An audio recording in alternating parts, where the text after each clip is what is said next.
Om Swastiastu. Selamat pagi Bu Novita. Perkenalkan, nama saya Ayu Putu Sri Wismantari. Saya mahasiswa Prodi Pariwisata Budaya Hindu semester 3 kelas D. Pertama-tama terima kasih atas kesempatan yang telah diberikan kepada saya untuk membuat video tentang sanitasi, hygiene, keselamatan kerja, dan bagaimana implementasi sanitasi, hygiene, dan keselamatan kerja di bidang perhotelan. Nah, untuk materi yang pertama, saya akan menjelaskan tentang sanitasi, ya, di mana yang pertama itulah pengertian dari sanitasi menurut beberapa para ahli. Yang pertama, menurut Dr. Azrul Aswar yang menyatakan bahwa sanitasi adalah cara pengawasan masyarakat yang menitikberatkan kepada pengawasan terhadap berbagai faktor lingkungan yang mungkin mempengaruhi derajat kesehatan masyarakat.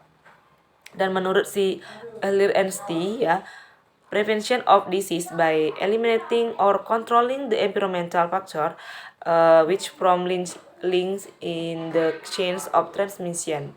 Dan menurut Hopkins, ya, cara pengawasan terhadap faktor-faktor lingkungan yang mempunyai pengaruh terhadap lingkungan tersebut. Jadi sanitasi itu juga upaya menjaga pemeliharaan agar seseorang, makanan, tempat kerja atau peralatan hygiene, ya, sehat dan bebas pencemaran yang diakibatkan oleh bakteri, serangga, dan binatang lainnya. Untuk selanjutnya yaitu tentang tentang ruang lingkup kegiatan sanitasi. Nah, ruang lingkup kegiatan sanitasi ini ada beberapa. Yang pertama itu pengolahan sampah atau refuse disposal, yang di sini akan dijelaskan tentang cara atau sistem pembuangannya seperti apa, dan peralatan pembuangan dan cara penggunaannya seperti apa. Ya. Dan selanjutnya ruang lingkup kegiatan sanitasi tentang pengolahan makanan dan minuman atau food sanitation. Di sini yang pertama itu pengadaan bahan, ya. Pengadaan bahan makanan harus sanitasi, ya. Dan yang kedua penyimpanan bahan makanan atau bahan baku. Nah, di sini penyimpanan sini sangat penting untuk menjaga kualitas dari bahan makanan tersebut. Contohnya bahan baku yang dijaga itu bahan baku yang bersifat basah atau kering. Jadi sangat diperhatikan cara penyimpanannya seperti apa.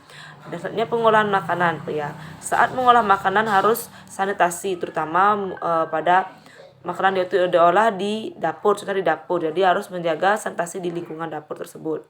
Yang kedua, yang selanjutnya itu pengangkutan makanan. Cara mengangkut makanan tersebut, contohnya mengangkut makanan dari satu tempat ke tempat lainnya juga harus sanitasi, menjaga sanitasi makanan tersebut. Selanjutnya penyimpanan makanan, yang menyimpan makanan juga harus terhindar dari berbagai serangga seperti lalat, kecoak, dan lainnya. Jadi harus sanitasi, itu lingkungannya bersih. Dan yang terakhir saat penyajian makanan. Nah, ini sangat penting karena penyajian makanan tersebut akan langsung menuju ke tamu, ya. Contohnya kalau di restoran, jadi disajikan untuk tamu, jadi penyajian sangat penting, ya, dari segi keindahannya seperti apa agar menambah nafsu makan tamu, ataupun dari kebersihannya juga diperhatikan. Nah, kegiatan yang selanjutnya yaitu pengawasan atau pengendalian serangga dan binatang penggerak, insect and rodent control. Jadi cara pengendalian vektor di sini, cara menjaga lingkungan dari serangga yang dapat menyebabkan penyakit. Ya. Contoh selanjutnya kesehatan, ruang lingkup kegiatan kesehatan dan keselamatan kerja. Di sini dapat perhatikan dari tempat atau ruang kerjanya harus sanitasi. Untuk selanjutnya yaitu manfaat sanitasi di tempat kerja. Manfaat yang pertama yaitu menjamin lingkungan serta tempat kerja yang baik dan bersih. Manfaat yang kedua, melindungi setiap orang dari faktor-faktor lingkungan yang merugikan kesehatan fisik maupun psikis atau mental. Manfaat yang ketiga, mencegah timbulnya penyakit menular. Dan yang terakhir, mencegah terjadinya kecelakaan dan menjamin keselamatan atau safety subject. Yang selanjutnya itu hygiene. Yang pertama adalah pengertian dari hygiene. Pengertian hygiene yang pertama menurut Brownell, ya, bagaimana caranya orang memelihara dan melindungi kesehatannya. Yang kedua menurut Goss, suatu ilmu kesehatan yang mencakup seluruh faktor yang membantu atau mendorong adanya kehidupan yang sehat baik perorangan maupun melalui masyarakat. Dan yang ketiga, menurut Street GA and Southgate pada tahun 1986, ya, kata hygiene berasal dari bahasa Yunani yang artinya ilmu untuk membentuk dan menjaga kesehatan. Dari sini disimpulkan, ya, pertama, pengertian hygiene adalah usaha kesehatan preventif yang menitik beratkan kegiatannya kepada usaha kesehatan individu maupun usaha kesehatan pribadi hidup manusia. Selanjutnya, ilmu yang mengajarkan cara-cara untuk mempertahankan kesehatan jasmani, rohani, dan sosial untuk mencapai tingkat kesejahteraan yang lebih tinggi.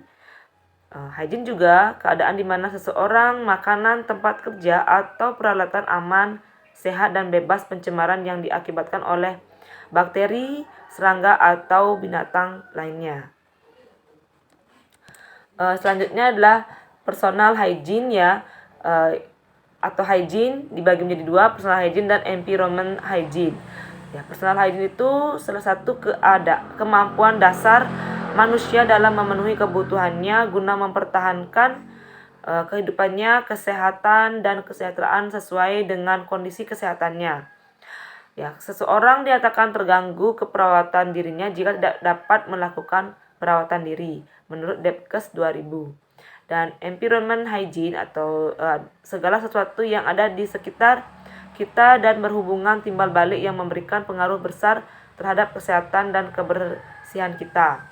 Jadi kebersihan dan kesehatan lingkungan kerja.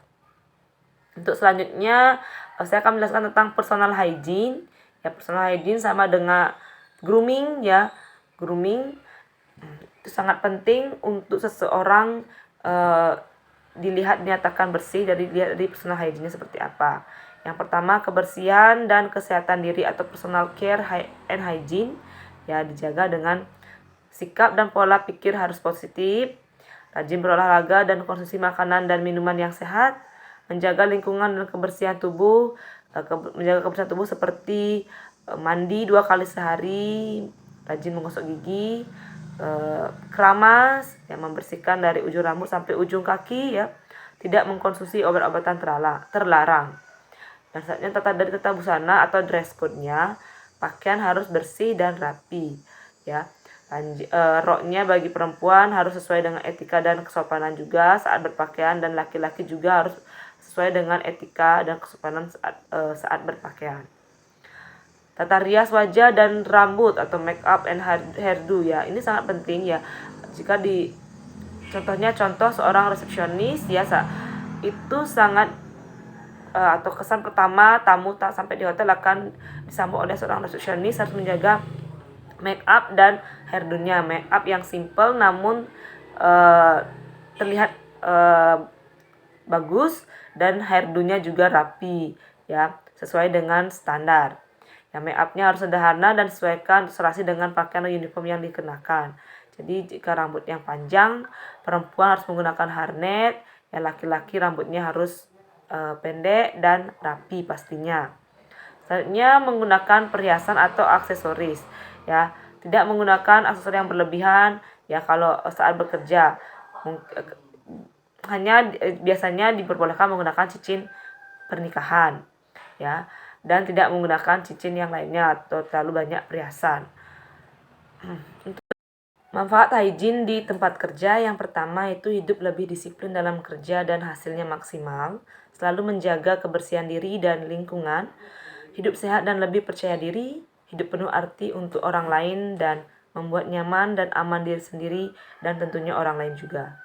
Nah, untuk selanjutnya itu pengertian dari keselamatan kerja, ya. Menurut Kamus Umum Bahasa Indonesia, ya, selamat itu terhindar dari bahaya, tidak mendapat gangguan, dan sehat tidak kurang suatu apapun. Ya, dan keselamatan itu dapat diartikan keadaan atau perihal terhindar dari bahaya, tidak mendapat gangguan, sehat tidak kurang suatu apapun. Dan keselamatan di sini juga dapat melaksanakan pekerjaan sesuai dengan SOP yang ada. Contohnya kalau di hotel sesuai dengan SOP dari hotel tersebut. Keselamatan dalam menangani bahaya atau resiko sesuai dengan standar juga dan keselamatan dalam menggunakan peralatan sesuai dengan standar operasional kerja. Untuk selanjutnya, tujuan keselamatan dan kesehatan kerja adalah melindungi kesehatan tenaga kerja, meningkatkan efisiensi kerja, mencegah terjadinya kecelakaan kerja dan penyakit. Ya, di sini tujuannya itu adalah sangat jelas ya, melindungi kesehatan tenaga kerja ya. Jadi tenaga kerja dilindungi kesehatannya oleh perusahaan tersebut. Nah, manfaat keselamatan dan kesehatan kerja adalah manfaat yang pertama adalah mengantisipasi keberadaan faktor penyebab bahaya dan melakukan pencegahan sebelumnya. Memahami jenis-jenis bahaya yang ada di tempat kerja dan mengevaluasi tingkat bahaya di tempat kerja serta mengendalikan terjadinya bahaya atau komplikasi. Selanjutnya, tujuan implementasi sanitasi, hygiene, dan keselamatan kerja. Yang pertama itu kebersihan lingkungan untuk mewujudkan kualitas lingkungan yang sehat. Ya, kesehatan perseorangan dapat mewujudkan kebersihan dan kualitas pelayanan yang lebih sehat, nyaman, dan memuaskan, serta memberikan citra positif secara personal maupun ke perusahaan. Nah, menjaga keselamatan diri sendiri, orang lain, dan lingkungannya pada saat bekerja atau membantu orang lain bekerja. Nah, di sini implementasi hygiene dan keselamatan kerja dapat diwujudkan melalui pembiasaan. Yang pertama, adanya kamar mandi dan toilet yang bersih, tersedia sabun cair dan cukup air. Tersedianya tempat mencuci tangan dan wash basin ya. Pakaian seragam atau pakaian kerja yang lengkap ya. Jadi karyawan di sini menggunakan pakaian kerja yang lengkap ya. Contohnya menggunakan name tag, menggunakan perlengkapan lainnya juga. Pengecekan kesehatan secara rutin. Jadi kesehatan karyawannya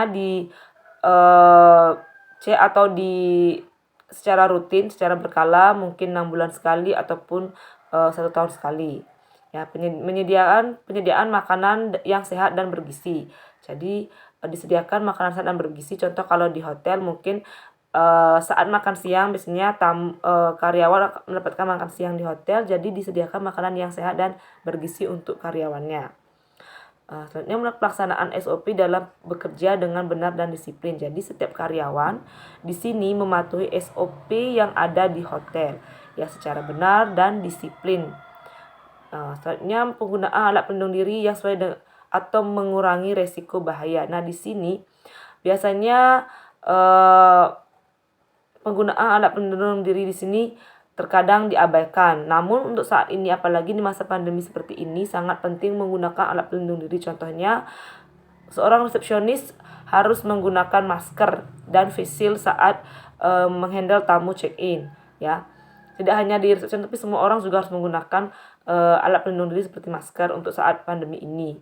Nah, untuk jika di housekeeping juga wajib menggunakan alat pelindung diri seperti menggunakan sarung tangan, karena housekeeping itu akan berhubungan dengan chemical yang berbahaya. Jadi harus menggunakan sarung tangan saat bekerja.